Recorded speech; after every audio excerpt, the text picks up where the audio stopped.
Gerbiami teisėjai, gerbiami svečiai, visų pirma, norėčiau padėkoti už galimybę būti šiandien čia su jumis, pasveikinti susirinkimo progą, bet taip pat pasinaudoti galimybę apibendrinti šiuos 4 metus. Ir tie 4 metai tai nėra tik mano kadencijos metai, tai yra 4 metai bendro darbo. Ir turbūt prieš tą oficialią kalbą sveikinimo labai norėčiau reflektuoti į tai, ką gerbiamas Sigita Rudėnai tai minėjo. Pradėjus kadenciją, mes atėjome be jokios politinės ambicijos politiškai keisti teismus. Aš suprantu, kaip labai kartais lengva kalbėti, kad mums nereikia teisėjų tarėjų, ir aš atsimenu ministerijoje netgi sakė, o kurios tau versijos reikia, nes turim argumentus ir už ir prieš, nes kiekvienais metais rinkimais keičiasi nuomonės. Mes atėjome paklausti, o ką galime nuveikti per šiuos 4 metus. O namų darbai buvo labai aiškus. Ne tik, kur gerbiamas Sigita paminėjo teisės viršenybės ataskaitos namų darbai, ką reikia tvarkyti ir nesvarbu, kas bus valdžioje. Nesvarbu, kas bus teisėjo tarybai, nesvarbu, kas bus ministras. Mes turėsim tai sutvarkyti. Antri namų darbai - valstybės kontrolės. Valstybės kontrolė labai aiškiai išdėsčiusi, ką Teisingumo ministerija, bendradarbiaudama su teisėjų taryba, su nacionalinė teismo administracija privalo padaryti. Ir tie rodikliai yra labai aiškus ir identifikuoti. Ir tai, ką mes padarėme prieš 4 metus, atsisėdė ir paklausė, o ką norėtume iš tų visų rodiklių pasiekti, pamėginti pasiekti. Neleisiu jums sumeluoti, žinokite, nepriklausomų teismų problemų sprendimas, jis nėra politiškai patogus.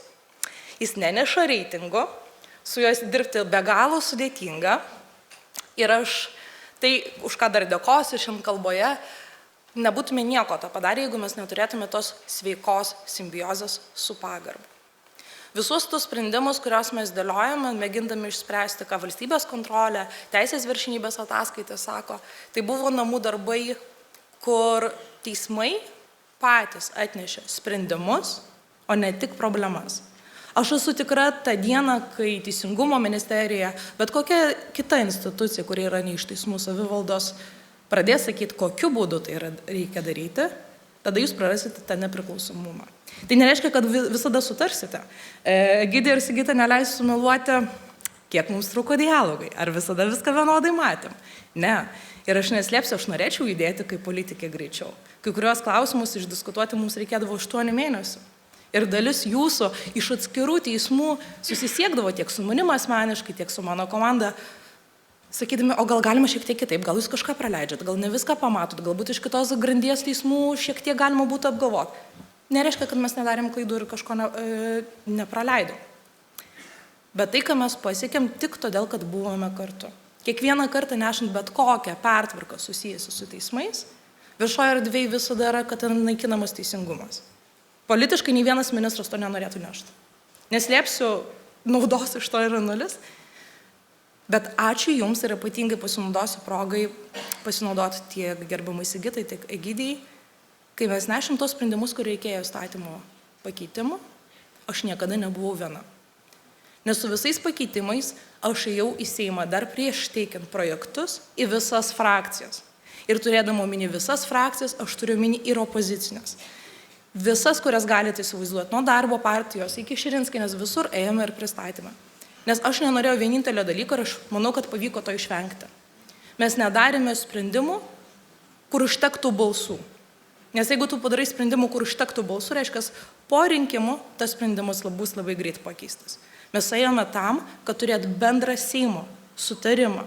Ir taip nebuvo labai lengva sakyti, kodėl reikia peržiūrėti tinklą, kodėl reikia peržiūrėti funkcijas, kodėl reikia teisėjams didinti atlyginimus. Tai, žinokit, nėra labai populiarus sprendimas. Bet mums pavyko tik todėl, kad visose komitetuose, visur žiniasklaidoje mes buvom kartu. Niekada nekalbėjau teismų vardu, teismai niekada nekalbėjo politikų vardu. Ir man atrodo, čia yra ta dalis, kur aš galiu pereiti, kur aš dėkoju už rezultatus. Tai mums sėkmingai pavyko bendradarbiauti su teismų savivalda ir tai leido pasiekti reikšmingų rezultatų. Skaidri, nepriklausoma, atvira ir efektyviai veikianti teismų sistema viena iš būtinų teisinės valstybės principų užtikrinimo sąlygų. Tai buvo aiškus šios vyriausybės siekis. Džiaugiuosi, kad pavyko priimti galutinai sprendimus, kurie atlaisvino teismus nuo jiems nebūdingų funkcijų. Ir aš žinau, kad diskusija ypatingai su skirtingom teisiniam bendruomenėm mes matėm skirtingai. Ačiū Jums, kad priėmė tos sprendimus ir aš suprantu, kad tai nėra nauji projektai, tai nėra mūsų idėjos, bet tai buvo seniai nepadarytas, aš sakyčiau, higiena ir atsiprašau, kad nepavyko daugiau. Mes turėjome ant stalo daugiau pasiūlymų, kokias funkcijas iš tikrųjų galima būtų perimti iš teismų, kad teisėjai iš tikrųjų galėtų akcentuoti ir dirbti tik su sudėtingiausiam bylom. Yra tų institucijų, kurios galėtų tai perimti. Atsiprašau, kad nepavyko, bet esu tikra, kad tai yra puikus namų darbai tiek naujam ministrui, naujai vyriausybei ir teisėjų tarybai. Taip pat džiugu, kad teisėjų bendruomenė ir savivalda pati supranta poreikį būti geresniais, efektyvesniais ir nuosekliai to siekia. Vienas iš pavyzdžių teismų žemėlapio pertvarka. Tas buvo sudėtinga.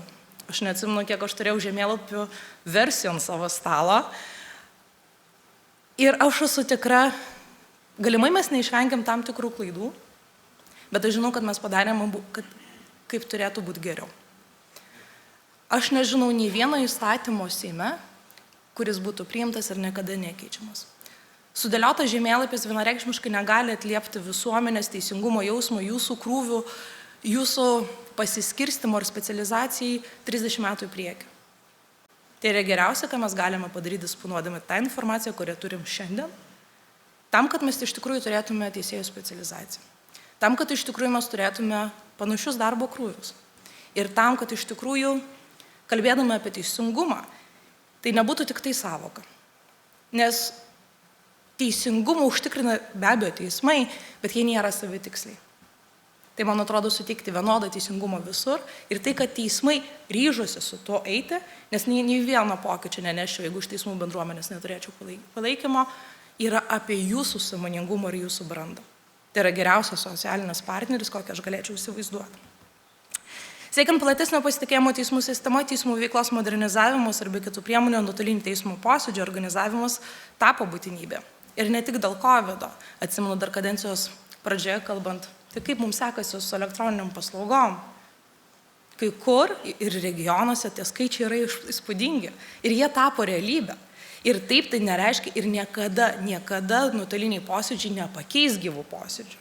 Tai yra tiesiog alternatyva, nes kartais taip yra greičiau, kartais taip yra patogiau. Ar mes padarėme viską? Ne, bet mes padarėme daug. Mes padarėme ir galimybę stebėti tos nuotolinius posėdžius. Ir aš suprantu, kad tai atrodo smulkmena, bet tai reiškia jūsų atvirumą. Ir aš neatsimenu, kada paskutinį kartą girdėjau iš kitų politikų, iš žiniasklaidos pasakymą, kad teismai yra uždari. Nes visos priemonės, jeigu tau yra įdomus teismo darbas, egzistuoja. Ir man atrodo, tai yra jūsų didžiausias darbo įvertinimas. Taip pat norėčiau sekančiai teisėjo tarybai ir ministrui palinkėti, nepamiršti, kad baudžiamosios bylos taip pat sėkmingai gali keliauti į elektroninę erdvę ir aš suprantu, kad tai yra sudėtingas ir didžiulis namų darbas. Džiaugiuosi ir dėl to, kad siekiant atliepti teismų bendruomenės lūkesčius pavyko pagaliau išspręsti ilgus metus įšaldytą teisėjų atlyginimo didinimo klausimą. Tai nebuvo tik politinės valios trūkumas. Tai buvo įsipareigojimas iš pačių teismų, o ką mes galime padaryti ir kokiais etapais. Visi mes norėtume skirti didesnius atlyginimus ir kuo greičiau. Ypatingai, kad mes ėjome tuo keliu, kad valstybės tarnyboje atlyginimus reikia didinti. Mes turime didinti prokuroro atlyginimus, mes negalime pasirinkti tik vienos bendruomenės. Ir taip teisėjai buvo iš tikrųjų labai sudėtingoje situacijai. Tuos sprendimus mes radome tik todėl, kad teismai norėjo spręsti turimas problemas. Ar šis atlyginimų padidinimas išsprendžia ateičiai šitą klausimą? Ne. Tol, kol jūs neturite sudėliotą tokią finansavimo mechanizmą, kur nereikėtų po 10, po 5 metų grįžti ir sakyti nebeadekvatu, nebetinka, tol jūs turėsit pasikliauti tiek savo atstovavimo teisėjų tarybos, būtent bendradarbiavimo gebėjimais, tiek vyriausybės. Ir tai yra neteisinga. Tai neturėtų būti derybų klausimas. Mes savo kadencijos metu niekada nesiderėjom dėl atlyginimų. Nes tai priėmėm kaip problemų, kurią reikia išspręsti. Lygiai grečiai kartu su kitomis. Ir aš labai jums linkiu tiek naujai teisėjų tarybai, tiek naujai vyriausybei atsiminti, kad atlyginimai negali būti derybų klausimas. Neturėdami finansinio nepriklausomumo, jūs niekada neturėsite jokio kito nepriklausomumo. Taip yra namų darbai, dėl teisėjų padėjėjų, sekretorių ir visos komandos, tai yra neišspręsta. Ir atotrukis yra milžiniškas. Ir tai yra žmonės, kurie milžinišką krūvį veža ir jūsų yra dešinioji ir kairioji ranka.